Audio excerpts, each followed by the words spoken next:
بچے نے بڑا اچھا سوال کیا ہے. کہتا ہے 9th کلاس میں پڑھتا ہوں، تو یہ بتائیں زندگی میں لفظوں کی اہمیت زیادہ ہے یا عمل کی؟ سبحان اللہ. اللہ تعالیٰ میرا بیٹا آپ کے علم و عمل میں اضافہ فرمائے. وہ کہتے ہیں کہ السوال نصف العلم، جو سوال ہوتا ہے وہ بھی آدھا علم ہوتا ہے. دیکھیں یہ جو خیالات ہوتے ہیں نا، وہ بنیاد بنتے ہیں اعمال کی. الفاظ نہیں بنیاد بنتے. خیالات ہوتے ہیں جو اعمال کی بنیاد بنتے ہیں. اور جو الفاظ ہیں یہ صرف اظہار کا ایک طریقہ ہے. یہ خیال کے اظہار کا طریقہ بھی ہو سکتا ہے اور یہ عمل کے اظہار کا بھی ایک طریقہ ہو سکتا ہے. ایک آدمی جو ہے وہ کوئی عمل نہ کرے لیکن لوگوں کو لفظوں سے بتاتا پھرے کہ میں فلاں عمل بھی کرتا ہوں، فلاں عمل بھی کرتا ہوں. اور یا یہ ہو سکتا ہے کہ وہ عمل کی اہمیت بتاتا رہے. تو گویا لفظوں کے ذریعے سے خیالات کا اظہار بھی ہو سکتا ہے اور اعمال کا اظہار بھی ہو سکتا ہے.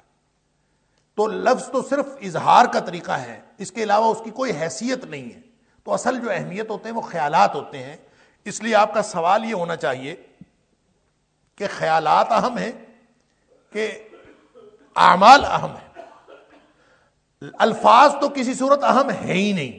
الفاظ کی کوئی حیثیت نہیں ہے سوائے اس کے کہ وہ اظہار کا ذریعہ ہے. اور اگر وہ اظہار کا کامل ذریعہ ہوں تو لفظ کوئی بھی ہو سکتے ہیں. ایک ہی بات کئی قسم کے الفاظ کے ذریعے سے ظاہر کی جا سکتی ہے، اور الفاظ کو استعمال کرنے کے بھی کئی طریقے ہو سکتے ہیں. لہذا الفاظ اہم نہیں ہوتے، یا تو خیالات اہم ہوتے ہیں اور یا پھر عمل اہم ہوتا ہے. وہ خیال جو پختہ ہو جائے اسی کو عقیدہ کہتے ہیں. وہ خیال جو پختہ ہو جائے، اس کی گرہ لگ جائے، اس کو عقیدہ کہتے ہیں. عقیدے کی بنیاد پر عمل ترتیب پاتا ہے. لہذا عقیدہ اپنی جگہ اہم ہے اور جو عمل ہے وہ اپنی جگہ اہم ہے. عقیدہ نہ ہو تو عمل کی کوئی حیثیت نہیں ہے، اور عمل نہ ہو تو عقیدہ ناقابل اعتبار ہے، گویا کہ آپ نے اس کو ناقابل ثبوت ہے. اس لیے عقیدہ بھی اہم ہے، خیال جس کو آپ کہیں گے اپنی جگہ پہ، اور عمل بھی اہم ہے. اور جو قیامت والے دن اللہ تعالیٰ نے دیکھنا ہے وہ دل کی کیفیت کو دیکھنا ہے، گویا عقیدہ دیکھنا ہے، اور اعمال کو دیکھنا ہے، گویا ظاہری اس کا پرفارمنس دیکھنی ہے. اللہ کے رسول صلی اللہ علیہ وسلم فرمائے ان اللہ تعالیٰ لا ينظر الى صورکم ولا الى اموالکم. اللہ قیامت کے دن نہ تو تمہاری شکلیں دیکھے گا نہ تمہارے مال دیکھے گا، ولکن ينظر الى قلوبکم واعمالکم. وہ تمہارے دلوں کی کیفیتیں دیکھے گا اور تمہارے اعمال دیکھے گا.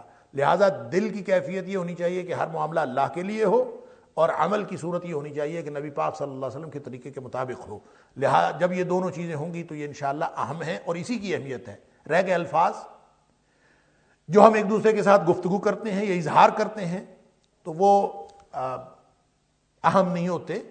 اس کو کسی بھی طریقے سے ظاہر کر دیا جائے تو وہ درست ہوتا ہے. ایک ہی خیال کو ظاہر کرنے کے اور ایک ہی عمل کو ظاہر کرنے کے اور لکھنے کے اور بیان کرنے کے 20 طریقے ہو سکتے ہیں، 20 اسالیب ہو سکتے ہیں. لہذا کسی بھی اسلوب میں آپ کوئی بات کہہ دیں.